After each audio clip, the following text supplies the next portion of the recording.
भारत और अमेरिका के बीच व्यापार, निवेश और माइग्रेशन को लेकर पिछले कुछ समय में तनाव बढ़ा हुआ है। अमेरिकी पैनल टैरिफ, H-1B वीजा नीतियों में बदलाव, साथ ही दोनों देशों के बीच निरंतर बातचीत ने रिश्तों में अनिश्चितता खड़ी कर दी। लेकिन अब उम्मीदें जाग रही हैं कि कुछ उच्च स्तरीय मीटिंग्स और वर्तमान जो बातें हो रही हैं उनके आधार पर संबंधों को एक बार फिर से पटरी पर लाया जा सकता है।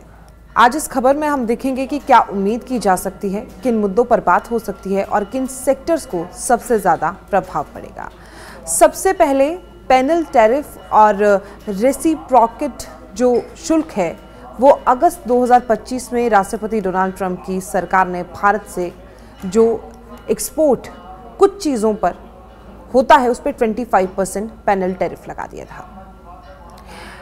इसके अलावा रेसिप्रोकल टैरिफ नीति के तहत जो शुल्क यानी कि जो टैरिफ भारत ने अमेरिका से एक्सपोर्ट सामानों पर लगाए हैं उन्हें ध्यान में रखते हुए अमेरिका ने भारत से एक्सपोर्ट सामानों पर बराबर टैरिफ लगाने की तैयारी की। H-1B वीज़ा शुल्क में भारी वृद्धि हुई। हाल ही में अमेरिका ने नए H-1B वीज़ा धारकों पर वार्षिक $1 लाख की भारी भरकम फीस लगाने का आदेश किया है। इस फैसले ने भारत की IT कंपनियों, तकनीकी पेशेवरों और परिवारों पर व्यापक प्रभाव डाला है। भारत के मुख्य आर्थिक सलाहकार CA V अंतना नागेश्वरन ने कहा है कि अमेरिका इस पैनल टैरिफ को हटा सकता है और रेसिप्रोकल टैरिफ्स को अभी प्रेजेंट में 25% से घटाकर 10 या 15% किया जा सकता है। व्यापार वार्ताएं पॉजिटिव और फॉरवर्ड लुकिंग बताई जा रही हैं। CA का ये अनुमान है कि टैरिफ विवाद का समाधान लगभग 8 से 10 हफ्तों के अंदर हो सकता है और 15% दर पर विचार भी किया जा सकता है। लेकिन भारत सरकार ने कहा है कि H-1B वीज़ा से जुड़ी नई फीस बढ़ोतरी मानवता पद्धति यानी कि ह्यूमैनिटेरियन दृष्टि से अगर समस्याएं उत्पन्न कर सकती हैं, परिवारों में विखंडन हो सकता है, कार्यसंस्था और कॉन्ट्रैक्ट्स प्रभावित हो सकते हैं। विपक्षी दलों ने सरकार पर आरोप लगाया है कि उसने समय रहते पर्याप्त दबाव नहीं बनाया। जब समय था तब दबाव बनाना चाहिए था, तब कुछ सुधार किया जा सकता था, लेकिन भारत ने कुछ क्षेत्रों को नॉन नेगोशिएबल बताया। खासकर एग्रीकल्चर, डेयरी ये संवेदनशील सेक्टर हैं भारत के और यहाँ बाजार खोलने पर घरेलू उद्योगों को संकट हो सकता है। निर्यातक कारकों ने कहा है कि ब्रेक इवन टाइम है उसमें शुल्क यानी कि परिवहन लागत और अमेरिकी बाजार की अनिश्चितता ने उनकी प्रतिस्पर्धात्मक स्थिति को खराब कर दिया है।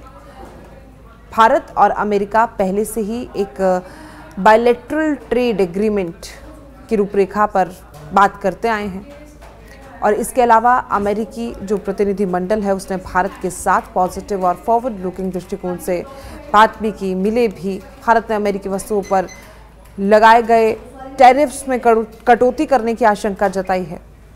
इसी के साथ H-1B वीज़ा यानी कि फी हाइक और नई शर्तों से इस मुद्दे को दोनों देशों की नीतिगत एजेंडा पर केंद्रित भी कर दिया गया है। भारत की MEA जो विदेश मंत्रालय है उसमें भी इसे डिस्ट्रप्टिव बताया।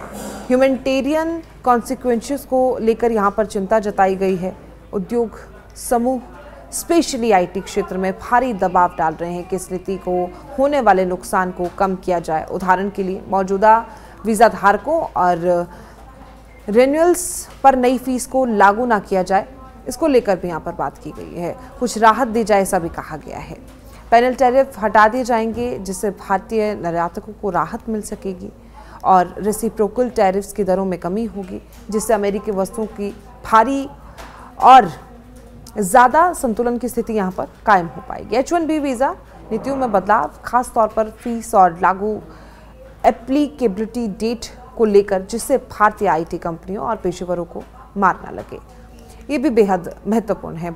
व्यापार समझौते के अन्य संवेदनशील क्षेत्रों की अगर हम बात करें जैसे कृषि, डायरी, ऑटोमोबाइल, फार्मास्यूटिकल्स के लाभ हानि के संतुलन पर तूल दिया जाएगा। राजनीतिक इच्छा शक्ति और नीति की स्थिरता पर यहाँ पर बात की जाएगी। अमेरिका में अमेरिका फर्स्ट एजेंडा, घरेलू उद्योगों की सुरक्षा, श्रम बाजार की चिंताएं और चुनावी दबाव जिनका असर विदेश नीति और व्यापार नीतियों पर होता है सीधे तौर पर, ये भी काफ़ी महत्वपूर्ण तरीके से यहाँ पर देखे जा रहे हैं। भारत में घरेलू उद्योगों, किसानों, कृषि क्षेत्रों से जुड़ी चिंताएं हैं कि खुलापन घरेलू बाजारों को किस तरह प्रभावित करेगा।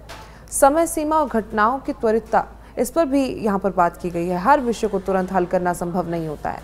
टैरिफों को वापस लेने के लिए शुल्कों को घटाने या विजन पॉलिसी बदलावों को क्रियान्वित करने में महीनों लग जाते हैं। सीए ने 8 से 10 हफ्तों का अनुमान लगाया, लेकिन ये सिर्फ पर्सनल फीलिंग है और इसे कई इफ शामिल है। हो भी सकता है, नहीं भी हो। कानूनों का कार्यान्वयन यानी कि इम्प्लीमेंटेशन, निर्यातकों की शिकायतों को संभालना और प्रशासनिक प्रावधानों आदि में समय लगता है। संवेदनशील सेक्टर्स में रेड लाइन भी है। कृषि और डेयरी जैसे क्षेत्र भारत के लिए संवेदनशील है। बाजार खोलने पर घरेलू उत्पादकों की रक्षा करनी होगी। कोई समझौता हमेशा बायलैटरल हितों का संतुलन खोजेगा।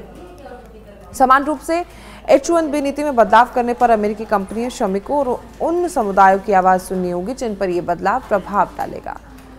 अब ट्रेड इम्बैलेंस की बात करते हैं। ट्रेड इम्बैलेंस और इसके अलावा भी कुछ टॉपिक्स हैं। अमेरिका अक्सर ये तर्क देता है कि भारत ने अमेरिकी उत्पादकों पर ज़्यादा टैरिफ लगाए हैं। ये व्यापार असंतुलन का मुद्दा है। निर्यात आयात में संतुलन लाने के लिए भारत को कुछ क्षेत्र खोलने पड़ सकते हैं जो घरेलू दबावों से टकरा सकते हैं। आपूर्ति श्रृंखला, लॉजिस्टिक्स, गैर शुल्कीय बाधाएं, इनकी गुणवत्ता, मानक, निर्यात प्रक्रिया की जटिलताएं, ये भी काफ़ी अहम है। भारत सरकार ने H-1B वीज़ा शुल्क वृद्धि को लेकर अमेरिका से संवाद की उम्मीद जताई है। MEA का बयान है कि डिस्ट्रप्शन और सुटेबिलिटी एड्रेस किया जाना चाहिए। CEA वी अनंता नागेश्वर ने पैनल टैरिफ्स के समाधान के लिए आशा व्यक्त की है और कहा है कि रेसिप्रोकल टैरिफ को घटाकर लगभग 15% के स्तर पर लाया जा सकता है। उद्योग जगत, स्पेशली IT जो सेवाएं हैं, उन्होंने तीव्र प्रतिक्रिया दी है। H-1B वीज़ा नीति के बदलाव से निर्यात, कॉन्ट्रैक्ट्स, श्रमिकों की अस्थिरता, पारिवारिक दबाव आदि भी इससे प्रभावित होंगे। अगर ये बातें पॉजिटिव वे में आगे बढ़ती हैं तो भारत अमेरिका की उच्च स्तरीय बातें सफल हो सकती हैं, तो संभावित परिणाम भी निकलकर सामने आएंगे। सबसे पहला, टैरिफ में कमी, पैनल शुल्कों का वापस लेना।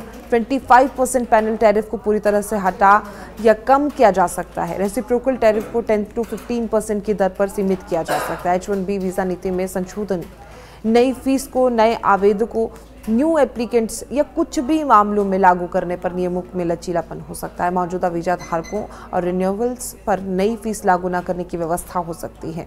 श्रम की गतिशीलता, मोबिलिटी, ऑनशोर प्रोजेक्ट्स और IT कॉन्ट्रैक्ट्स की लागत के मामले में आसानी हो सकती है। कुछ अन्य जो हमारे दूसरे अदर बिजनेस समझौते और जो इन्वेस्टमेंट फ्लो हैं, उस पर व्यापार समझौतों में पारदर्शिता और विश्वसनीयता बढ़ेगी, जिससे निवेश आकर्षित होगा। अमेरिकी राजनयिक और व्यापारिक दृष्टिकोण भारत को सहयोगी और भरोसेमंद साझेदार के रूप में देखेंगे। वित्तीय और बाजार प्रतिक्रियाएं की अगर हम बात करें तो भारतीय शेयर बाजारों में विश्वास बढ़ेगा। निर्यात और IT से जुड़े शेयरों को लाभ हो सकता है। मुद्रा दरों और व्यापार घाटे, अधिशेष अनुमान और विदेशी पूंजी प्रवाह की जो प्रोजेक्शंस हैं, वो भी पॉजिटिवली यहाँ पर हो सकता है कि आगे बढ़ पाए। भारत और अमेरिका के बीच संबंधों में अभी जो तनाव है, टैरिफ, H-1B वीज़ा नीति, रेसिप्रोकल टैरिफ है, उनमें सुधार की स्पष्ट संभावना है, बशर्ते कि दोनों पक्ष वार्ता में रचनात्मक रवैया अपनाएं। संवेदनशील सेक्टरों की रक्षा हो, समयबद्ध निर्णय हो और घरेलू हितों और विदेश नीति के संतुलन को ध्यान में रखा जाए। आज का दिन क्या बड़ा होगा? पूरी तरह से तो ऐसा नहीं कहा जा सकता, लेकिन ये ज़रूर है कि भारत अमेरिका के बीच पटरी पर लौटने की दिशा में एक नया मोड़ लेने वाली है। अगले 2-3 हफ्तों में तय होगा कि ये मोड़ केवल भाषणों और घोषणाओं तक सीमित रहेगा या वास्तविक नीति परिवर्तन और समझौतों की शर्तों में ठोस बदलाव होंगे।